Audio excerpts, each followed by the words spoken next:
Hi, welcome to another episode of Hot Takes. Today sees the mass issuance of emails all across the country to people who are members of the Labour Party, and you have to wonder how many are going to go straight into the junk box on their server. Well, quite a few, apparently, by all accounts. Quite a few of them are actually hitting junk and being declared as junk rather than going into the main inbox. I wonder how many people will lose the vote because they haven't checked their junk box recently. Who knows? But the ballots have gone and the race is now officially on. People will respond and send back, and that's fine. Now, the 25th of November is the official date of the count closing and being made. So 2 weeks. As you know, and that's when the announcement's made. But it is almost certainly going to be Lucy Powell, the apologist, the rape apologist. But Bridget Phillipson has appealed. I say appealed. She doesn't appeal to many people, does she? I find her most unappealing. But she's appealed to the members, and she's playing the "Won't somebody think of the children" card. She put her email out, and it says the following. It says, "Farage wants nothing more than to face a divided Labour Party." Well, love, you are a divided Labour Party on so many issues. Said anyway, one that is navel-gazing and focused on internal fights. Well, that's all you're doing is internal fighting. You're not. I mean, we just had the Prime Minister give a speech in which he said nothing about the party, and all it was reform this, reform that, and Nigel Farage everything else.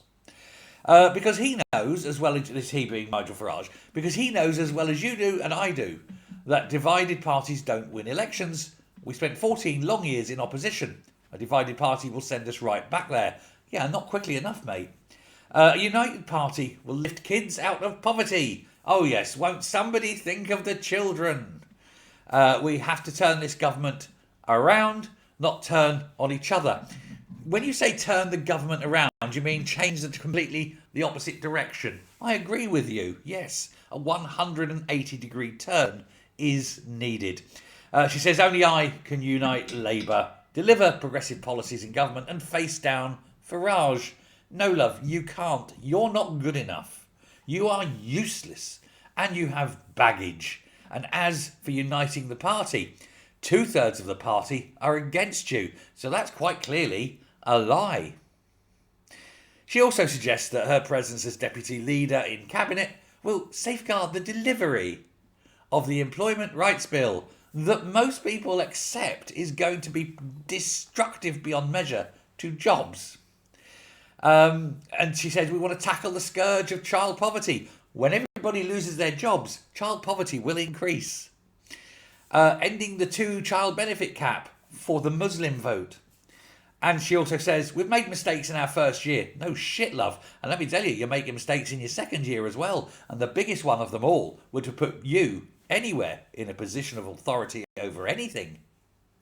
She said, we can and must do better. Well, you can't do better. You've reached the limit of your talent. Yes, you must, but it's, alas, unpopularly not possible.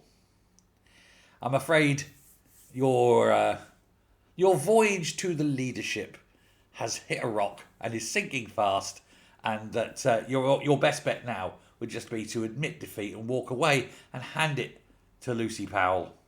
Not that I like Lucy Powell. Horrible, horrible woman. But she does at least annoy Starmer slightly more than you do. And that, well, that's a bonus, isn't it? Thanks very much. Bye.